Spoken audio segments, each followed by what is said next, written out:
Call anybody. Call the police. Call me. Call someone. If you see her, tell me. Please. Case 1. Stephen Grant, the dismemberment of Tara. Lynn Grant, Washington Township, Michigan. It was February 9th, 2007. The lights were on in the Grant family home in Washington Township, Macomb County. Tara Lynn Grant had just returned from a business trip to Puerto Rico, carrying her luggage through the door of the suburban house she shared with her husband Stephen and their 2 children, ages 7 and 3. She was 34 years old, a successful business consultant at Washington Group International, the family's primary earner. Her husband stayed home, working part-time at his father's tool and die shop while caring for the kids. To the neighbors, they seemed like any other family navigating the demands of modern life. But inside that house, resentment had been festering for years. Stephen Grant was not the man he appeared to be. While Tara traveled for work, building her career and supporting the family, Stephen was conducting a secret affair with 19-year-old Verena Dirks, the German au pair they had hired to help with childcare. The affair had been going on for months, a betrayal that Tara knew nothing about. But Stephen's anger wasn't about the affair. It was about control, about the fact that his wife earned more, traveled more, lived more independently than he could tolerate. That night, after the children were asleep, Stephen confronted Tara. He accused her of having an affair with a male coworker during her Puerto Rico trip. The argument escalated. Voices rose. And then Stephen's hands were around Tara's throat. He strangled her to death in their own home, while their children slept just feet away. When her body went limp, Stephen stood over his wife and made a decision that would reveal the depth of his depravity. He would not just hide the body, he would erase it. Stephen loaded Tara's corpse into his vehicle and drove to his father's tool and die shop, USG Babbitt. There, using industrial equipment designed for metalwork, he dismembered his wife's body. He cut her into pieces, methodically, coldly, as if she were nothing more than material to be processed. He placed the parts in garbage bags and drove to Stony Creek Metro Park in Shelby Township, where he scattered them in the woods. But when he learned that police were planning to search the park, Stephen returned and retrieved Tara's torso, bringing it back to his garage where he hid it in black plastic bags. For 5 days, Stephen Grant played the role of concerned husband. He waited until Valentine's Day to report Tara missing, telling police she had gotten into a dark car and driven away. He gave tearful interviews to local media, positioning himself as a desperate man searching for his missing wife. He accused authorities of harassing him instead of finding Tara. Sheriff Mark Hackle held daily press conferences as the search intensified, and the community rallied around Stephen, believing his performance. But investigators were suspicious. Tara's disappearance made no sense. She was a devoted mother. She had left no note, taken no clothes, made no indication she was leaving. Detectives applied for a search warrant. On March 2, 2007, police executed that warrant at the Grant home. In the garage, hidden behind boxes and covered with tarps, they found what they were looking for. Black garbage bags containing Tara Lynn Grant's dismembered torso. The house became a crime scene, but Stephen was already gone. He had fled north, driving 225 miles to Wilderness State Park near the tip of Michigan's Lower Peninsula. There, in the bitter cold, Stephen attempted to take his own life. He wanted to die in the wilderness, to escape justice, to control even his own ending. But nature had other plans. He was found suffering from severe hypothermia, barely conscious, unable to complete his final act of cowardice. Police tracked him through a cell phone call he made to his sister. They airlifted him to Northern Michigan Hospital in Petoskey, where, as he recovered, he confessed. He told investigators every detail: the strangulation, the dismemberment, the disposal of his wife's body parts across the county, the retrieval of her torso, the lies he told to everyone who loved Tara. His confession was detailed, methodical, and disturbingly devoid of genuine remorse. The trial began later that year. Stephen Grant was charged with first-degree premeditated murder and mutilation of a dead body. Prosecutors argued this was not a crime of passion, but a calculated act of violence followed by deliberate destruction of evidence. They showed the jury photos of the industrial equipment Stephen used to cut apart the mother of his children. They played recordings of his media interviews where he lied with a straight face. They presented his confession, cold and factual. Stephen's defense team tried to argue that the murder was not premeditated, that it happened in the heat of an argument. But the dismemberment told another story. This was a man who planned his next steps even as his wife lay dead. This was a man who spent hours cutting her body into pieces, who drove around disposing of evidence, who calculated every move to avoid detection. On December 21, 2007, the jury returned a verdict of guilty on second-degree murder. The judge sentenced Stephen Grant to 50 to 80 years in prison on February 21, 2008. He would not be eligible for parole until he was an old man, if ever. Appeals followed. Stephen's lawyers argued errors in the trial. The Michigan Supreme Court reviewed the case in March 2010 and denied his appeal. The U.S. District Court reviewed it again in March 2015 under Judge David Lawson and again denied relief. Stephen Grant's conviction stood.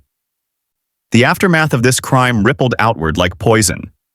Stephen's father, William Grant, who had unknowingly provided the location where his son dismembered his daughter-in-law, could not live with the knowledge. On June 13, 2008, William Grant committed suicide in Capax, Michigan. The guilt and horror were too much to bear. Tara's children, who lost their mother to their father's violence, were taken in by Tara's sister Alicia Standerfer and her husband Eric. They now live in Ohio, raised by family members who stepped in to provide the love and stability their father destroyed. Those children will grow up knowing their father murdered their mother, dismembered her body, and lied about it on television. The case became the subject of intense media coverage. Investigation Discovery featured it on Scorned Love Kills. The Biography Channel aired it on Casanova Killers and Betrayed. 2 books were published in 2009 documenting the case, A Slaying in the Suburbs and Limb from Limb. The story became a cautionary tale about the dangers hidden behind suburban facades. But beyond the sensationalism lies a deeper truth. Stephen Grant's crime was born from a toxic mixture of ego, control, and resentment. He could not accept that his wife was more successful. He could not tolerate her independence. When confronted with his own infidelity, he projected his guilt onto her and used it as justification for rage. And in that rage, he made a choice that destroyed not just Tara, but his children, his father, and his entire family. Every decision we make carries weight. Every moment of anger can be a crossroads between restraint and destruction. Stephen Grant chose destruction. He chose to value his pride over his wife's life. He chose to erase the woman who had built a life with him, who had given him children, who had trusted him. And that choice can never be undone. To everyone watching, remember this. Love should never feel like possession. Partnership should never breed resentment. When success is met with jealousy, when independence is met with control, when conflict is met with violence, the relationship has already died. The only question is whether people will die with it. Choose differently. Choose respect over ego. Choose communication over violence. Choose life over pride. Because once that line is crossed, there is no going back. Case 2. Gregory Green. The quadruple murder of his children, Dearborn Heights, Michigan. The sun had not yet risen on September 21, 2016. Inside a modest home in Dearborn Heights, Wayne County, a nightmare was unfolding that would shock the conscience of an entire state.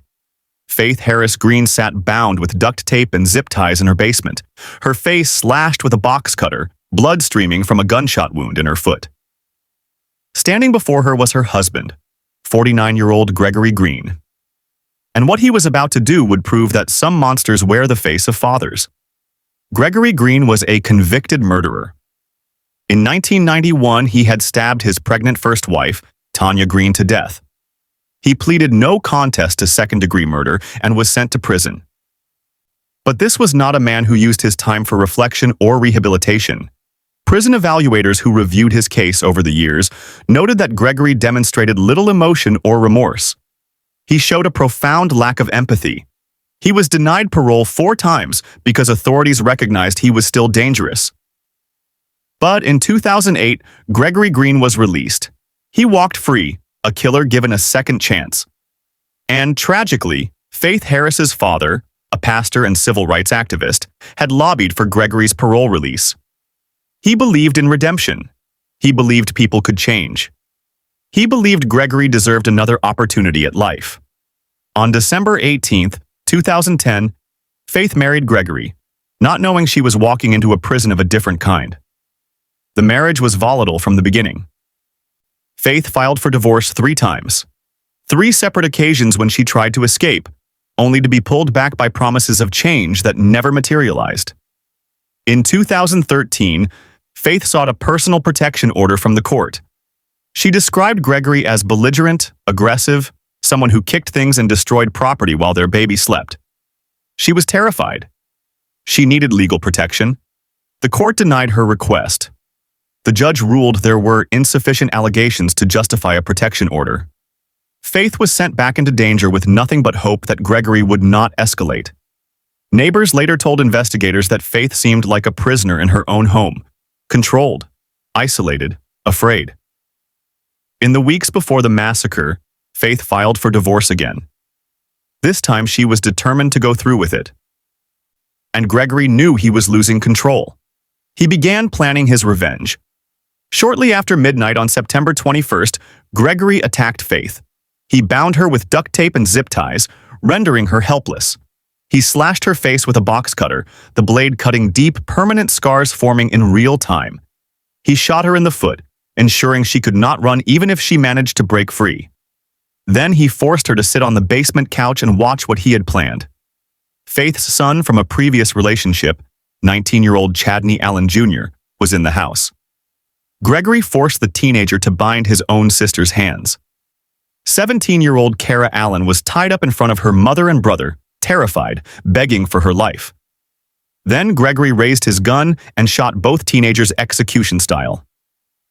He killed them in front of their mother, making sure Faith saw every moment, making sure she understood this was her punishment for trying to leave. But Gregory was not finished. His 2 biological daughters, 5-year-old Coy and 4-year-old Callie, were asleep in their beds. Gregory had already prepared for their deaths. Days earlier, he had gone to Home Depot and purchased piping. He had rigged a system to pump car exhaust into the garage, creating a carbon monoxide chamber. He carried his daughters to the garage, placed them in the car, and turned on the engine. He let the poison fill their lungs until they stopped breathing.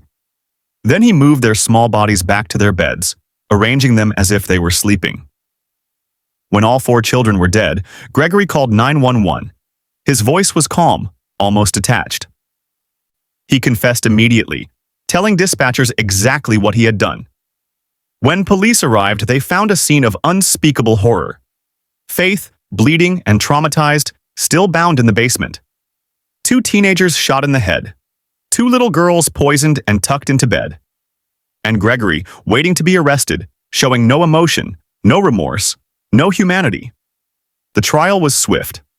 On February 15, 2017, Gregory Green pleaded guilty to 4 counts of second-degree murder, torture, assault with intent to do great bodily harm, and felony firearm.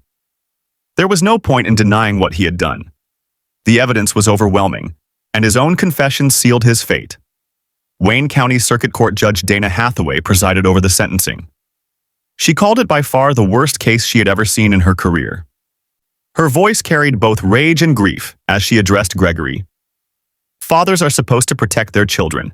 Your actions are inconceivable. Gregory Green was sentenced to 47 to 102 years in prison. He would be 97 years old before he would even be eligible for parole. Effectively, he would die in prison, just as he had killed his family. Faith Harris Green stood before the court and delivered her victim impact statement. Her face still bore the scars from Gregory's box cutter. Her voice trembled but never broke as she spoke directly to the man who had destroyed her world. You are a con artist. You are a monster. Your justice will come when you burn in hell for all eternity for murdering 4 innocent children. Faith survived that night, but survival came with a cost. She suffers from PTSD, memory loss, and the permanent physical and psychological scars of watching her children die. She later wrote a book titled The Monster That Killed His Family Twice, documenting her experience in working with domestic violence shelters to help other women recognize the warning signs before it is too late. The case received national attention. Investigation Discovery featured it in an episode of Evil Lives Here, titled A Special Place in Hell. But no documentary can capture the full weight of what Faith endured, what those children experienced in their final moments, or how many warnings were ignored before Gregory killed again. This case forces us to confront uncomfortable truths about our justice system. Gregory Green was a convicted murderer who showed no remorse and was still released. Faith sought legal protection and was denied because her allegations were deemed insufficient. How many times must someone prove they are in danger before we believe them? How many chances do we give killers before we accept they will kill again? The answer is written in the lives of Coy, Callie, Chadney, and Kara. 4 children who would be alive today if the system had worked. If Gregory had never been paroled, if Faith's protection order had been granted, if someone, anyone, had intervened before it was too late. To every person in an abusive relationship, to every friend who sees the signs, to every judge who holds the power to grant protection, believe the fear. Act on the warnings. Understand that when someone says they are in danger, they are often risking everything to speak that truth. And when we fail to listen, people die. Case 3. Linda Sturmer. The burning and vehicular murder of Todd Sturmer, Lawrence, Michigan. The morning of January 7, 2007, began like any other winter day in Lawrence, Van Buren County. The sun was just beginning to rise over the rural property where Linda and Todd Sturmer lived with their 3 sons and 31 horses. The marriage had lasted 14 years, but it was fraying at the edges. Financial stress from caring for dozens of horses, arguments that grew louder and more frequent, and secrets that were about to explode into murder. The day before, Todd Sturmer had discovered his wife was having an affair. Linda had been seeing a coworker named Chris Williams. When Todd confronted her, the house erupted in conflict. That night, Todd allegedly told Linda's daughter Ashley something chilling. "I'm not decided yet, but one of us is leaving in a body bag." It was a threat, a warning, a prophecy that would come true within hours. On the morning of January 7th, Linda was agitated. She pushed her sons to leave the house, insisting they go to the movies. When the boys tried to say goodbye to their father, Linda physically stopped them. She needed them gone. She needed no witnesses to what she was about to do. According to prosecutors, while 42-year-old Todd slept in their bed, Linda bludgeoned him with a blunt object. The strikes caused 4 scalp lacerations and fractured 2 of his ribs, but Todd was still alive. So Linda doused him with gasoline, the liquid soaking into his clothes, his hair, his skin. Then she lit him on fire. The flames erupted instantly. Todd woke to the sensation of burning alive, his upper body engulfed in fire. He did what any human would do. He tried to escape. Despite the pain, despite the smoke, despite the injuries, he managed to get out of the burning house and into the yard. His body was on fire, his skin melting, but he was alive and moving. Linda saw him stumbling from the house, and she made a decision that proved this was no accident. She climbed into their Ford Econoline van, started the engine, and drove straight at her burning husband. She ran him over, crushing his body beneath the vehicle, ensuring he would not survive. Todd's blood was later found on the bumper, the undercarriage, and the spare tire. His charred, broken body lay in the driveway while the house burned behind him. When police arrived, Linda claimed it was an accident. She said Todd had been smoking in bed and set himself on fire. She said she was fleeing the burning house in a panic, blinded by smoke, and accidentally struck him in the muddy, chaotic scene. She was just trying to get help. It was tragic. It was unintentional. It was a lie. Investigators found evidence that dismantled her story piece by piece. A gas station clerk testified that on the morning of the murder, Linda had come in to fill a gas can. The clerk remembered her because Linda tried to fill the can through her car's rear window, an unusual behavior. Linda had prepared. She had planned. She had purchased the gasoline she would use to burn her husband alive. The physical evidence was damning. Todd's injuries showed he had been beaten before the fire. The placement of his body and the blood on the van made it clear Linda had deliberately struck him. And then there was the most heartbreaking evidence of all: Linda's own sons. All three boys testified against their mother. They took the stand and told the court they believe she is guilty. Trenton testified that Linda had coached him on what to tell police. When he questioned her changing stories, when he pushed back on her lies, she gave him a bloody nose to silence him. These were children forced to choose between their mother and the truth, and they chose truth. Linda Sturmer was convicted in 2010 of first-degree premeditated murder and felony murder. She received life in prison without the possibility of parole. But the story did not end there. In 2018, the Sixth Circuit Court of Appeals overturned her conviction, ruling that Linda had received ineffective counsel at trial. Ironically, her trial attorney, Jeff Getting, went on to become Kalamazoo County prosecutor. Linda was granted a new trial, and in April 2025 she faced a jury again. The second trial produced the same result. The evidence was still overwhelming. The testimony still damning. The lies still transparent. Linda Sturmer was again found guilty on both counts of murder. On May 19, 2025, Judge Kathleen Brickley sentenced Linda to life in prison without parole. Her words at sentencing captured the horror of the crime. "You lit your husband on fire and burned him alive. When he made it out of the house, you doubled down and ran him over with your car. Murder is by its nature a monstrous deed, but the one you've committed is more gruesome than most." The case was featured in a CBS 48 Hours documentary titled The Death of Todd Sturmer, bringing national attention to this brutal killing. But no amount of coverage can capture what Todd experienced in his final moments. The terror of waking to fire. The agony of burns covering his body. The desperate hope of escaping. And then the final betrayal of being run down by the woman he had loved. Linda Sturmer's crime was not born in a single moment of rage. It was the culmination of choices made over days, weeks, months. The choice to have an affair. The choice to lie. The choice to see her husband as an obstacle rather than a partner. The choice to buy gasoline. The choice to strike him while he slept. The choice to set him on fire. And the final choice to ensure his death by running him down. Every relationship has conflict. Every marriage faces strain. But there is a world of difference between arguing and murdering. Between leaving and killing.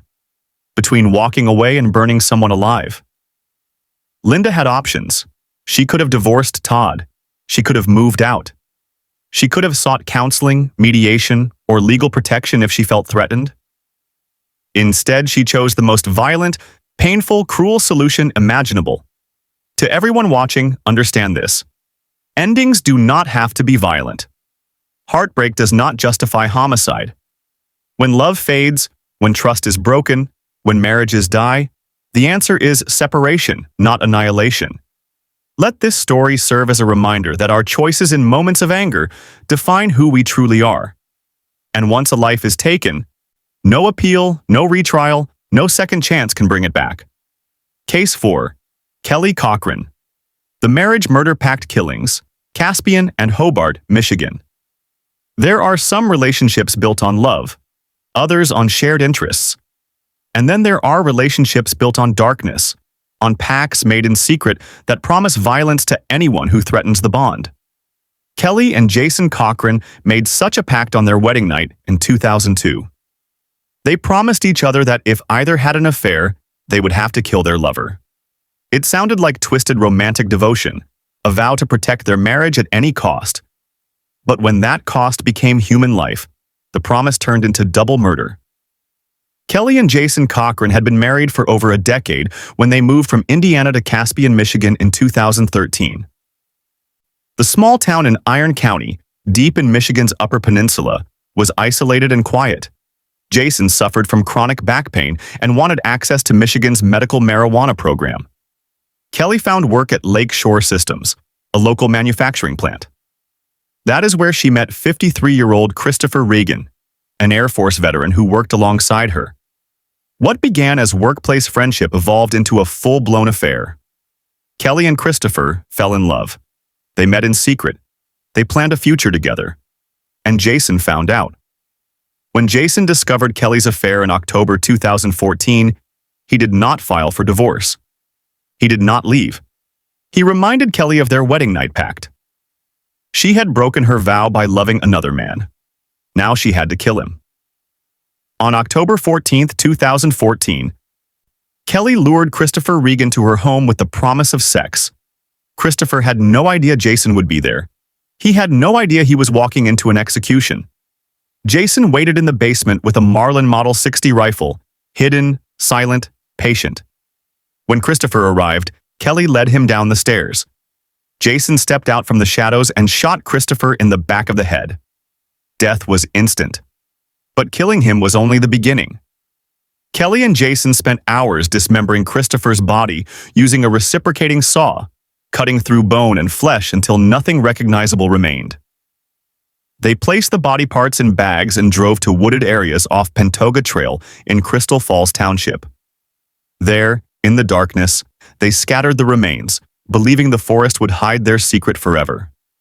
10 days later, when Christopher's girlfriend reported him missing, police found his abandoned car. Inside was a sticky note with directions to the Cochrans' home. It was the first thread that would eventually unravel the entire conspiracy.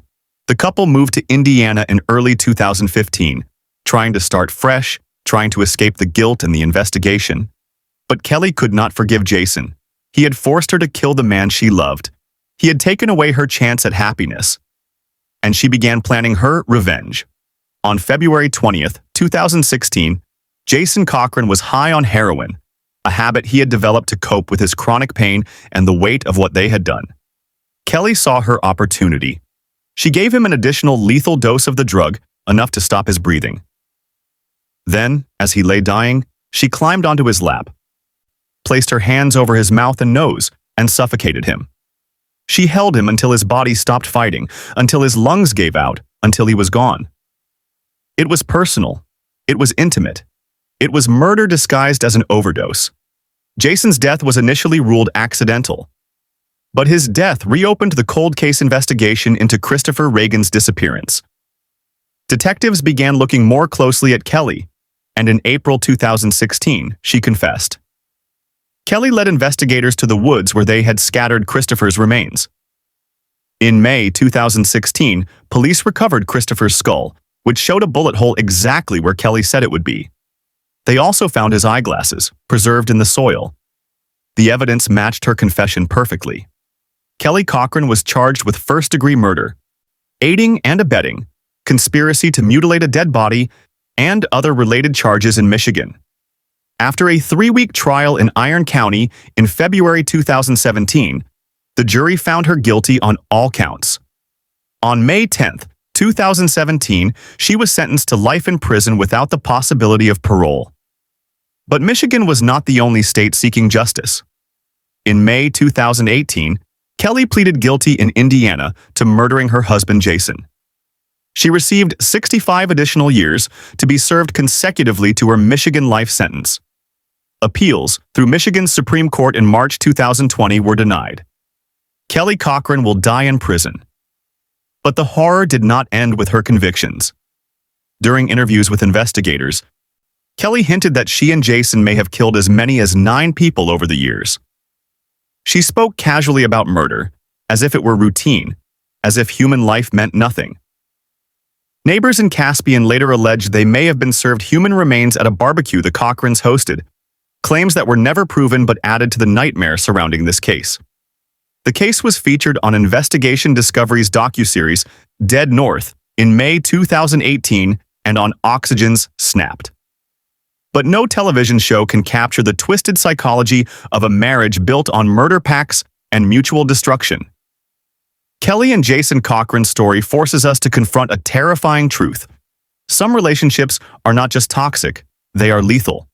When two people feed each other's darkness, when they enable each other's worst impulses, when they make vows to destroy rather than to cherish, the result is catastrophic. Christopher Regan trusted Kelly. He believed she loved him. He had no idea he was walking into a trap set by two people whose bond was forged in violence. And Jason, who forced Kelly to kill her lover, was ultimately killed by the woman he thought he controlled. To everyone watching, examine the relationships in your life. Ask yourself whether they make you better or worse, whether they encourage growth or destruction, whether they are built on love or on something far darker. Because when two people commit to darkness together, they drag everyone around them into the abyss. And once that path begins, there is rarely a way back. Case 5. Stephen Bryce Wheeler shot his wife during her 911 call, Clinton Township, Michigan, October 19, 2023. The night was cold in Clinton Township, Macomb County. Jordan Wheeler, 33 years old and mother of 3, pulled into the driveway of the house she once called home. It was approaching 10 o'clock in the evening, and she was exhausted. But her 2 young sons had called her, frightened, saying their father was being mean to them. So Jordan, dressed in pajama bottoms, a t-shirt, and slippers, drove over to pick them up. She thought it would be a quick exchange. Get the boys, bring them home. Try to de-escalate whatever situation was unfolding. She had no idea she was driving to her death. Jordan had filed for divorce 3 months earlier. The marriage to 31-year-old Stephen Bryce Wheeler had been rocky for years, marked by his drinking and repeated infidelity. Her sister, Kelly Cochran, later testified that the relationship was very up and down, a cycle of conflict and reconciliation that never truly resolved. But Jordan had finally reached her breaking point. She wanted out. She wanted stability for her children. She wanted safety. Stephen was not ready to let her go. When Jordan arrived at the house, Stephen was drunk. The argument began immediately. Voices rose. Jordan felt the situation escalating in a way that terrified her. She pulled out her phone and dialed 911. The dispatcher answered, and Jordan began describing the assault she was experiencing. Her voice was urgent but controlled. She was trying to get help. She was trying to protect herself. She had no idea that calling for help would seal her fate.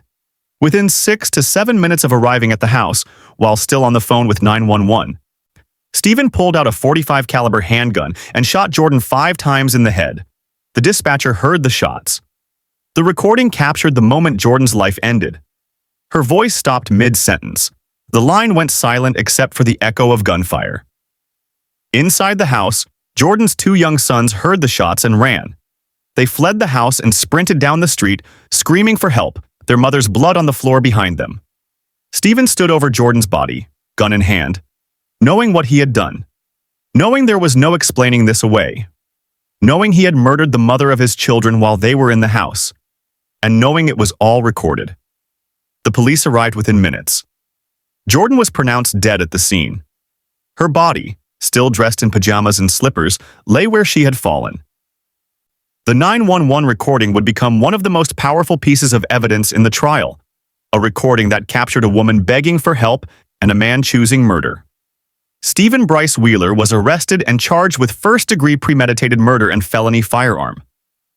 The trial began in January 2025 before Macomb County Circuit Court Judge Julie Gaddy. It lasted 6 days. The prosecution presented the 911 call, the forensic evidence, and testimony from family members about Stephen's history of violence and control. Jordan's sister spoke about the drinking, the infidelity, the pattern of behavior that escalated over time. The defense had no real argument. The evidence was irrefutable. After 5 hours of deliberation, the jury returned guilty verdicts on all charges. On February 26, 2025, Stephen Bryce Wheeler was sentenced to life in prison without the possibility of parole, plus 2 years for the firearm charge. He will never leave prison. He will never see his children again. He will spend the rest of his life knowing he murdered their mother while they listened. Prosecutor Peter Lucido made a statement that captured the ripple effects of domestic violence. Domestic violence doesn't just claim one life. It leaves behind deep and enduring scars on everyone involved, especially children who are robbed of their innocence. Jordan Wheeler's children will grow up without their mother. They will carry the trauma of that night for the rest of their lives. They heard the gunshots. They ran from their home in terror. They lost the one parent who was fighting to protect them. And the other parent is the one who killed her. This case is a stark reminder that the most dangerous time in an abusive relationship is when the victim tries to leave. Jordan had filed for divorce. She had established boundaries. She had removed herself from Stephen's daily control, but he could not accept her independence.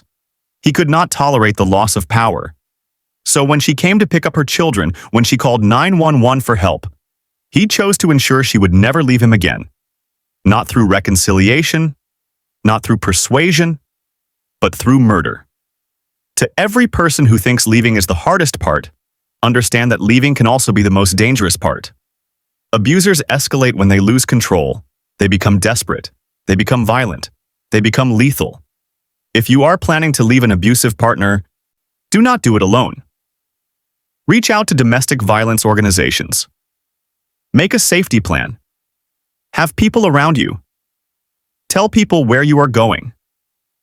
Document the abuse. Seek protection orders. Do everything possible to shield yourself from the moment when their control turns to rage. And to every person who sees a friend or family member in an abusive relationship, do not wait for them to ask for help. Offer it. Make yourself available. Let them know you are there. Believe them when they describe the fear. Support them when they decide to leave. And understand that your involvement might be the difference between life and death. Jordan Wheeler called for help. The system responded too late. Let her story be a call to respond faster, believe sooner, and act before the next 911 call ends in gunfire. Case 6. Khalil Childry. Murdered girlfriend who tried to end abusive relationship, Grand Rapids, Michigan. Stacy Majewski was 38 years old, a woman with a big heart and a history of helping people who needed it. 3 years earlier, she had taken in 24-year-old Khalil Yusuf Ali Childry when he had nowhere else to go. She offered him a room, food, stability, and eventually, a romantic relationship. But what began as kindness slowly twisted into something dark. Khalil became verbally and physically abusive. Stacy began documenting the abuse, recording their arguments on her phone, creating evidence of the pattern of violence that was consuming her life. Police had multiple contacts with the couple. Stacy reported assaults. She tried to get help. But like so many victims, she stayed, hoping he would change. Hoping love would be enough. On the night of May 1st, 2022, at around 10 o'clock in the evening, Stacy and Khalil were arguing at her residence in Stonebrook Townhomes in Grand Rapids, Kent County. The argument escalated. Stacy reached her limit. She told Khalil to leave. She wanted him out of her home, out of her life, out of her space.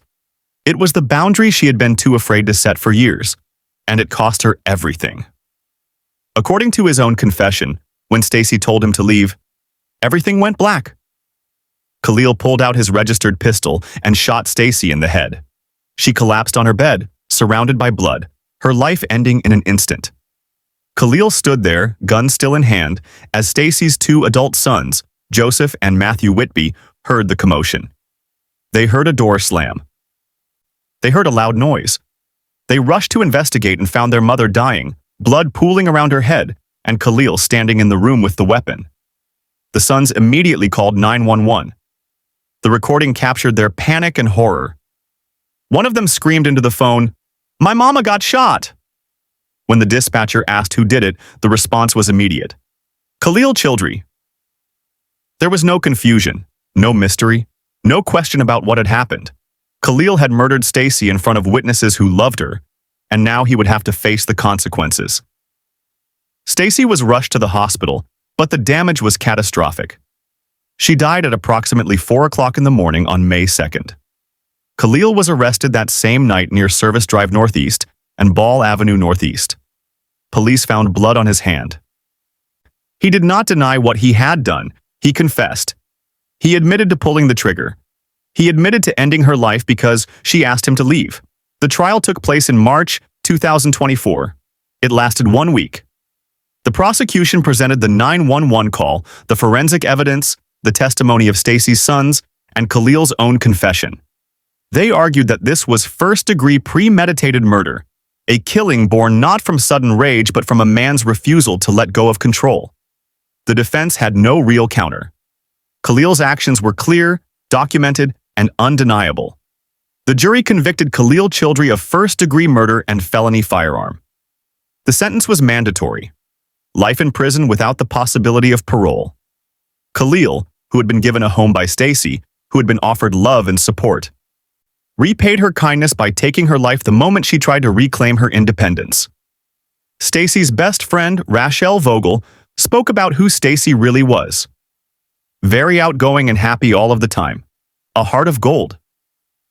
Rachel believed that Stacy's attempt to end the relationship triggered Khalil's attack. It was the ultimate punishment for a woman who dared to set a boundary. This case follows a pattern seen in domestic violence homicides across the country. The danger spikes when victims try to leave. Abusers view departure as the ultimate betrayal, the ultimate loss of control. And for some, if they cannot have their partner, no one can. Khalil Childrey embodied that toxic mindset. He could not accept that Stacy had the right to end their relationship. He could not tolerate her autonomy. So he ensured she would never leave him by making sure she never left anywhere again. Stacy Majewski's story is heartbreaking, not just because of how it ended, but because of how it could have been prevented. She documented the abuse. She reported it. Police knew about the violence. But the interventions were not enough. The system did not protect her. And when she finally gathered the courage to tell Khalil to leave, he killed her for it. To every victim of abuse, know this: leaving is not weakness. Setting boundaries is not cruelty. Protecting yourself is not selfish. You deserve safety, you deserve peace, and you deserve to be free. If you are in an abusive relationship, reach out. Call the National Domestic Violence Hotline. Contact local shelters. Tell someone you trust. Make a plan.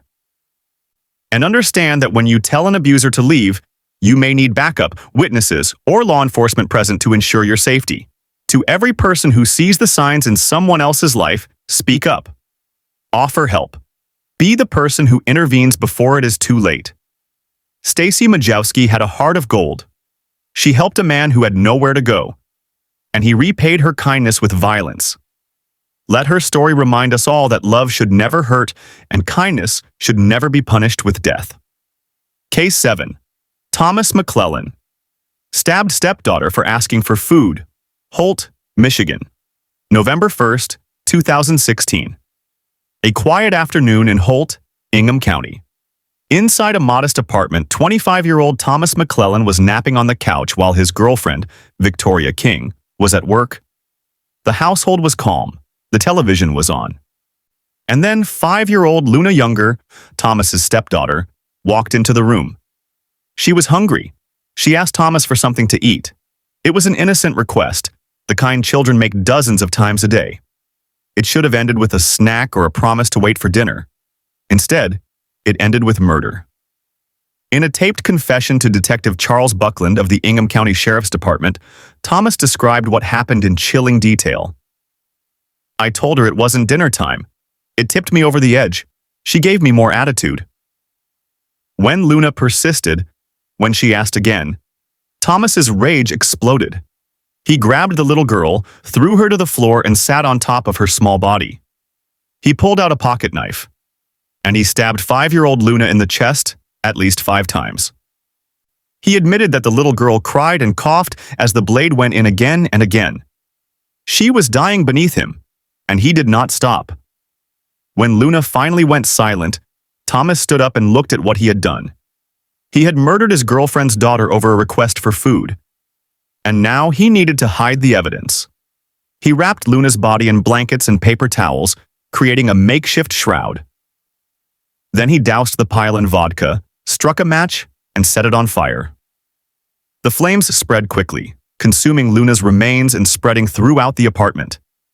The fire grew, smoke filled the rooms, and Thomas fled. He did not call 911. He did not try to put out the fire. He did not confess to what he had done. Instead, he checked into a local motel and tried to disappear.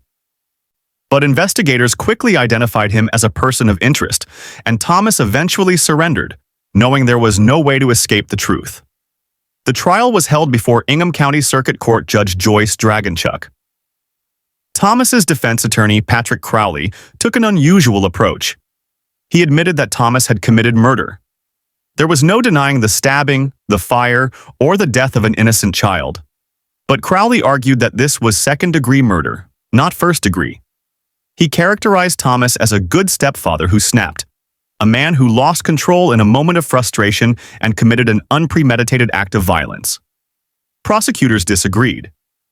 They argued that stabbing a child 5 times, wrapping her body, and setting it on fire showed deliberation and intent.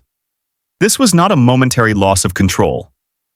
This was sustained violence followed by calculated efforts to destroy evidence. The charges included first-degree murder under the felony murder statute, first-degree child abuse, and first-degree arson. On July 21, 2017, Judge Dragonchuk found Thomas McClellan guilty on all charges. The verdict was clear: first-degree murder, first-degree child abuse, and first-degree arson. On August 23, 2017, she sentenced him to life in prison without the possibility of parole plus 18 to 30 years, concurrent for the child abuse and arson charges. Thomas would never leave prison. He would spend the rest of his life behind bars for killing a child who asked for food. At sentencing, Luna's family had the opportunity to speak. Paula McKay, a family spokesperson, stood before the court and said something remarkable. "Tom, I forgive you, and I pray for you." It was an act of grace that few could muster in the face of such horror. Judge Dragonchuk, in her own remarks, reflected on the tragedy. "I understand how people sometimes who are not evil do evil things. The tragedy is just unspeakable." But Thomas McClellan's crime was not a mystery. It was not an accident. It was a choice made by a man who could not tolerate being interrupted, who could not control his temper, who valued his nap more than a child's life. Luna was 5 years old. She was hungry. She asked for help from an adult she trusted. And that adult stabbed her to death. This case highlights a disturbing reality. Children are often most vulnerable in their own homes, at the hands of people who are supposed to care for them. Step-parents, boyfriends, girlfriends, and live-in partners can pose significant risks, especially when they lack emotional regulation or view children as burdens rather than responsibilities. Luna's mother was at work, trying to provide for her family. She trusted Thomas to care for her daughter. That trust was catastrophically misplaced. To every parent, choose your partners carefully. Pay attention to how they treat your children. Watch for signs of impatience, anger, or resentment toward your kids. Understand that not everyone is equipped to be a step-parent, and that lack of readiness can have deadly consequences. If someone shows hostility toward your child, believe what you see. Protect your child first. Always. To every adult living with children who are not biologically yours, recognize the responsibility you hold. These children are vulnerable. They depend on you for safety, care, and kindness. If you feel overwhelmed, if you feel anger rising, if you feel incapable of providing what they need, remove yourself from the situation. Walk away. Call for help. Do anything other than harm an innocent child. Luna Younger was 5 years old. She asked for food. She should be alive today, growing up, going to school, playing with friends. Instead, she is gone, murdered by someone who was supposed to protect her. Let her story be a reminder that patience is not optional when caring for children. Control is not negotiable. And violence is never, ever the answer. Case 8. Shanda Vander Ark starved and tortured son Timothy Ferguson to death, Norton Shores, Michigan. July 6, 2022. Norton Shores, Muskegon County. Police responded to a call of a suspicious death. When officers arrived at the residence, they were led to the basement. There, submerged in an ice bath, was the body of 15-year-old Timothy Ferguson. He had special needs, disabilities that made him vulnerable, dependent on his mother for care and protection. But what Timothy received was not care. It was systematic torture that ended in death. Timothy was 68 inches tall. He weighed 69 pounds. There was no body fat on his frame. His ligaments had deteriorated. Muskegon County prosecutor D.J. Hilson called it the most disturbing case he had seen in his career. And as the investigation unfolded, the full extent of the horror became clear. Timothy did not sleep in a bed. He slept in a small basement closet on nothing but a blue tarp and a flattened Amazon box. No mattress, no blankets, no pillow. He was kept like an animal, isolated in the dark. His mother, 43-year-old Shanda Vander Ark, and his older brother, 20-year-old Paul Ferguson, had installed cameras and motion sensors to monitor Timothy's every movement. They locked the refrigerator, the freezer, and the pantry to prevent him from accessing food. They handcuffed him. They zip-tied him. They controlled every aspect of his existence. And then there were the ice baths. Timothy was submerged in ice water for more than 9 hours at a time. The cold was excruciating, his body temperature dropping dangerously low, his skin turning blue, his muscles seizing. It was torture in the truest sense of the word. And when he was not in the ice bath, he was subjected to other punishments. His only food was bread and Carolina Reaper hot sauce, one of the hottest substances available. Sometimes the hot sauce was poured directly into his mouth as punishment. Text messages between Shanda and Paul discussed dropping hot sauce on Timothy's genitals. The cruelty was deliberate, inventive, sadistic. The day before Timothy died, he was unresponsive. His body was shutting down. He could barely move. A text message from Shanda to Paul promised 2 frozen pizza rolls as a reward if Timothy sat up by himself. 2 pizza rolls. For a dying child. It was the final indignity in a life defined by suffering. On July the 6th, Timothy's body gave out. He died in that ice bath in the basement, surrounded by the instruments of his torture. And when police discovered what had been done to him, the community reacted with shock, grief, and rage. Shanda Vander Ark was arrested and charged with first-degree murder and first-degree child abuse. The trial began in December 2023 before Muskegon County Circuit Court Judge Matthew R. Casel. The evidence was overwhelming. Photos of Timothy's emaciated body, videos from the surveillance cameras, text messages detailing the abuse, testimony from investigators who described the conditions in which Timothy lived and died. When prosecutors showed photos of Timothy's body in court, Shanda vomited on the witness stand. She could not face what she had done. She was not present when the verdict was read. The jury deliberated for only about 1 hour before returning guilty verdicts on first-degree murder and first-degree child abuse. The evidence was so clear, the cruelty so undeniable, that there was no question of guilt. On January 23, 2024, Judge Casel sentenced Shanda Vander Ark to life in prison, without the possibility of parole for the murder charge, plus 50 to 100 years consecutive for the child abuse charge. He stated, "You intentionally and systematically tortured this child. Let's call it what it is. It's torture." Even Shanda's own defense attorney, Fred Johnson, who has represented mass murderers in his career, called this the worst case he had ever handled. Paul Ferguson, Timothy's older brother and co-defendant, was also charged and convicted for his role in the abuse. He received a lengthy prison sentence for his participation in the torture of his younger brother. The case raises agonizing questions about how this abuse went undetected for so long. Timothy had special needs. He should have been monitored by schools, social services, medical professionals. But he was homeschooled, isolated, hidden from view. No one saw the bruises, no one heard the cries. No one stopped Shanda before it was too late. This case is a stark reminder that child abuse thrives in isolation. When children are kept away from teachers, doctors, neighbors, and extended family, when they are homeschooled without oversight, when their existence becomes invisible, the risk of abuse skyrockets. Timothy had no voice. He had no escape. He had no one to advocate for him. And he paid for that with his life. To every person who works with children, be vigilant. Notice when children disappear from school. Ask questions when families isolate. Report suspicions to Child Protective Services. You might be the only person standing between a child and a death like Timothy's. To every parent who struggles with a difficult child, understand that there is help available. Parenting children with special needs is challenging.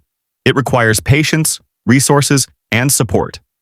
But when frustration turns to cruelty, when exhaustion becomes abuse, when punishment becomes torture, you have crossed a line that can never be uncrossed.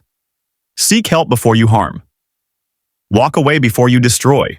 Reach out before it is too late. Timothy Ferguson was 15 years old.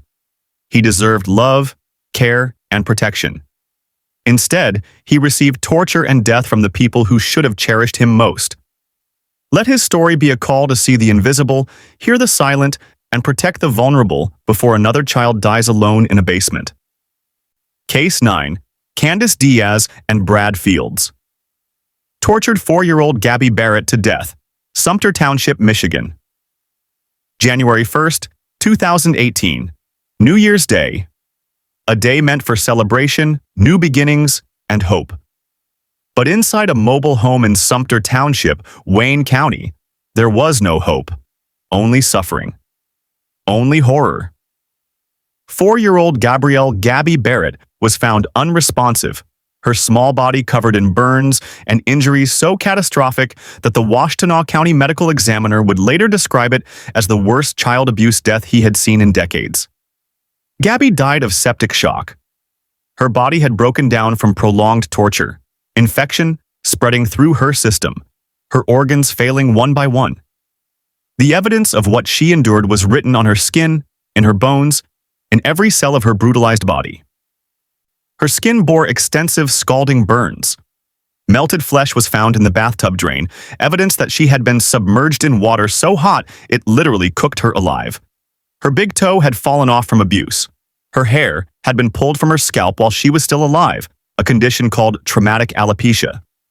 At 4 years old, all of her teeth had rotted from malnutrition. Vomit was found in her lungs, indicating she had been in such distress that she aspirated her own sickness. Her bones showed fractures. Her skin showed cuts and bruises in various stages of healing.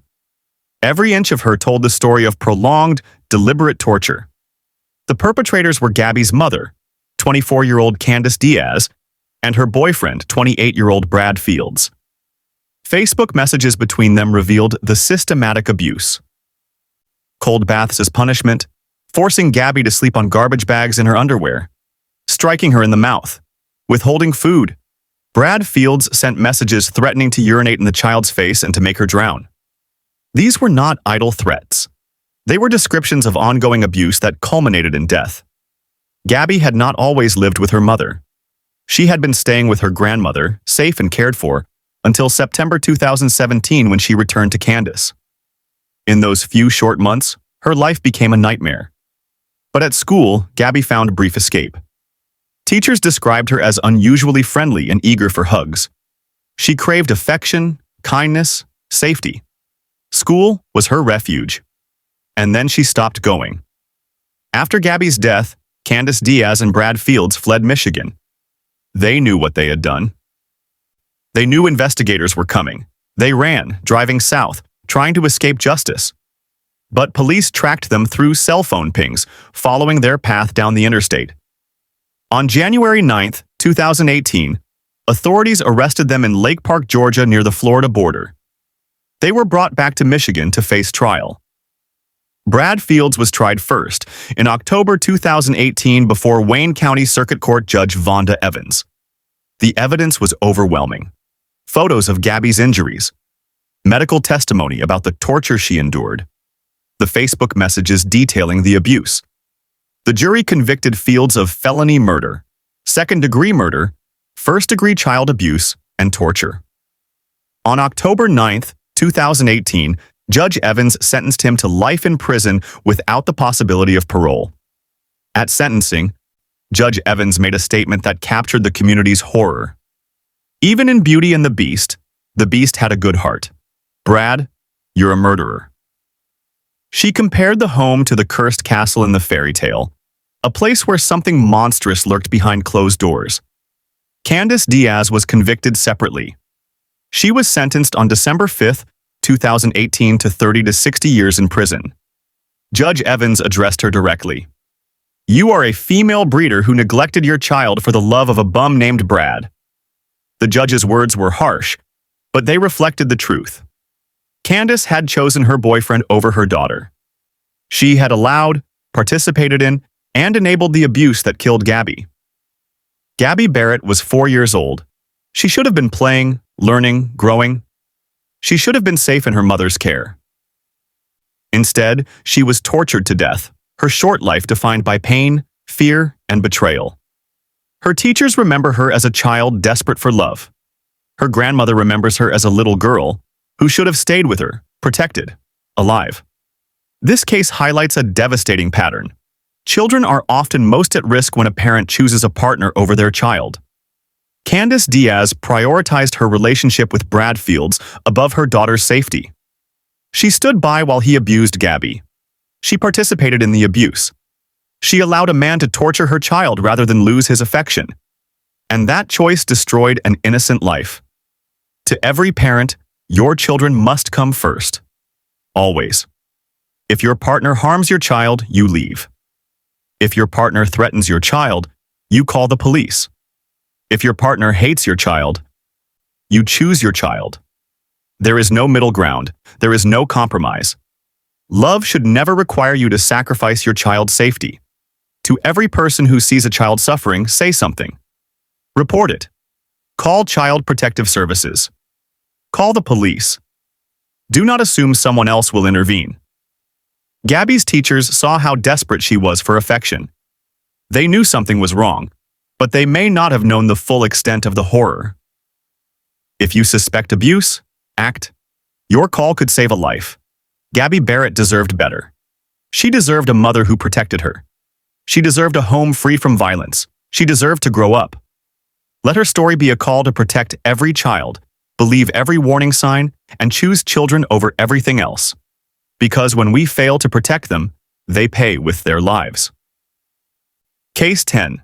Leonard James.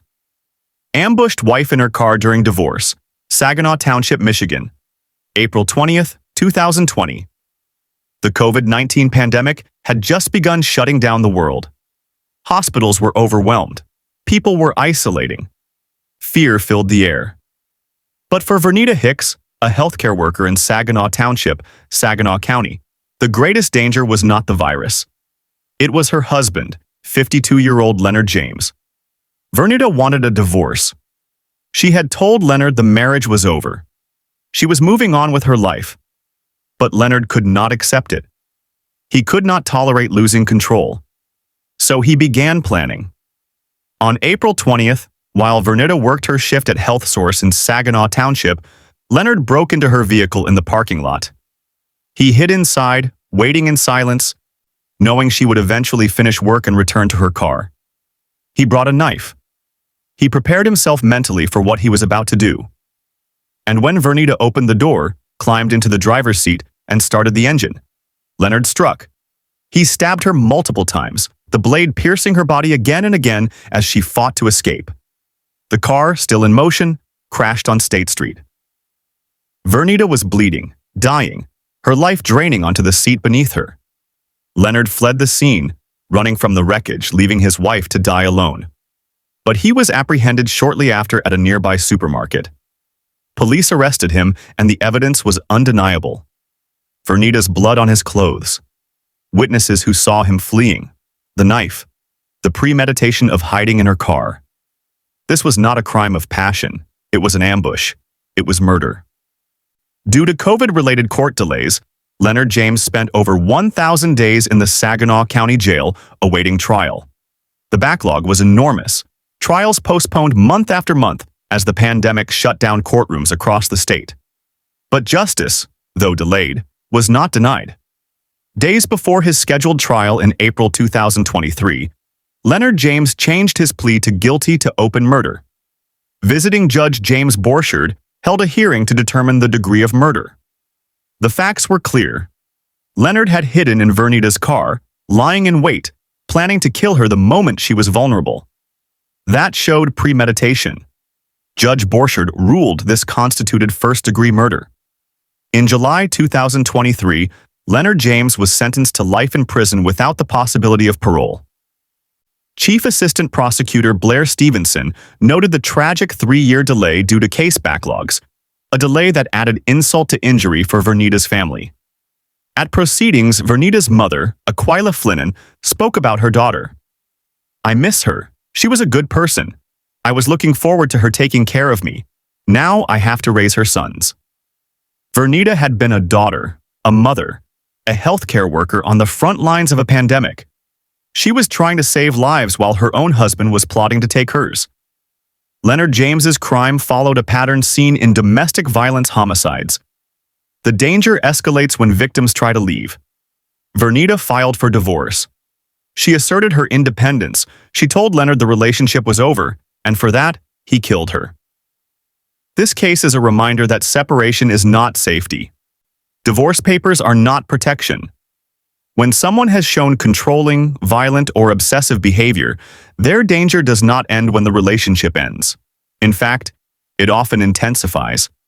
Estranged partners account for a significant percentage of domestic homicides, killing not because they love, but because they refuse to let go of control. To every person planning to leave an abusive relationship, make a safety plan. Tell people where you will be. Change your routines. Vary your routes to work. Consider a protection order, though understand it is a piece of paper, not a shield.